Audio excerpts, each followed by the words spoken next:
Perlakukan diri lo seperti seorang raja, bro. Treat yourself like a king. Ini artinya bukan hidup bermewah-mewah kayak raja, tapi gimana bisa bertindak, bersikap, dan diingat sejarah layaknya seorang raja. Dan kalau lo mau mencapai hal ini, lo wajib paham ngelakuin hal-hal yang dilakuin seorang raja di zaman dulu. Mereka selalu melakukan 3 hal rutin ini dalam aktivitas sehari-hari. Nomor 1, belajar. Yang ngebedain raja dengan rakyat jelata di zaman dulu adalah raja bisa baca tulis. Rakyat jelata banyak yang nggak bisa. Para raja juga rajin belajar karya sastra, sejarah raja-raja pendahulunya, politik, dan ilmu perang.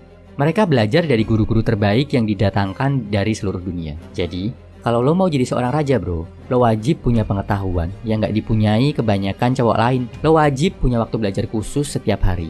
Nggak perlu lama. Yang penting lo bisa fokus dan gak terganggu aktivitas lain. Nomor 2, olahraga. Perhatiin bro, raja-raja zaman dulu juga punya kebiasaan olahraga.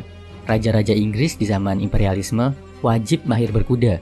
King Henry ke-8 dikenal sebagai salah satu petinju dan petenis terhebat pada zamannya. Marcus Aurelius mendalami gulat. King Arthur adalah seorang pemburu dan joki kuda yang handal. Bahkan Raja Indonesia, Ken Arok, dikenal sebagai jago atau ahli bela diri yang tangguh.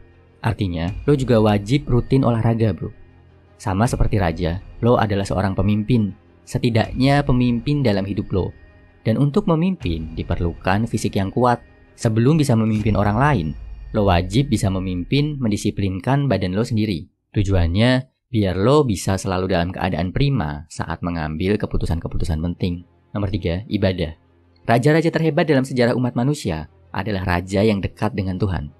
Muhammad, seorang pemimpin, seorang nabi, tokoh nomor 1 dalam daftar 100 manusia paling berpengaruh, memiliki misi utama untuk menyebarkan agama Islam. Imperialisme kuno dari kerajaan Inggris, Belanda, dan Prancis berhasil menguasai dunia juga dengan misi gospel mereka. Perhatikan juga saat sebelum berperang, para raja zaman dahulu sebelum berperang atau mengambil keputusan penting, selalu minta restu dari Tuhan atau dewa yang mereka sembah. Mereka yakin mereka hidup untuk menjalankan perintah Tuhan. Perintah Tuhan untuk membawa kebaikan dan membasmi keburukan. Jadi bro, lo wajib punya rutinitas harian yang bisa mendekatkan diri ke Tuhan. Apapun agama lo. Ibadah, selain bisa menguatkan, juga selalu menjaga lo dari sifat-sifat buruk. Menguatkan hati dan pikiran. Kesimpulannya bro, kalau lo mau hidup seperti seorang raja, lo wajib menjalankan hal-hal yang dilakukan oleh raja-raja terhebat di sepanjang sejarah umat manusia. Jadikan ini sebagai bagian dari aktivitas harian lo. Semangat!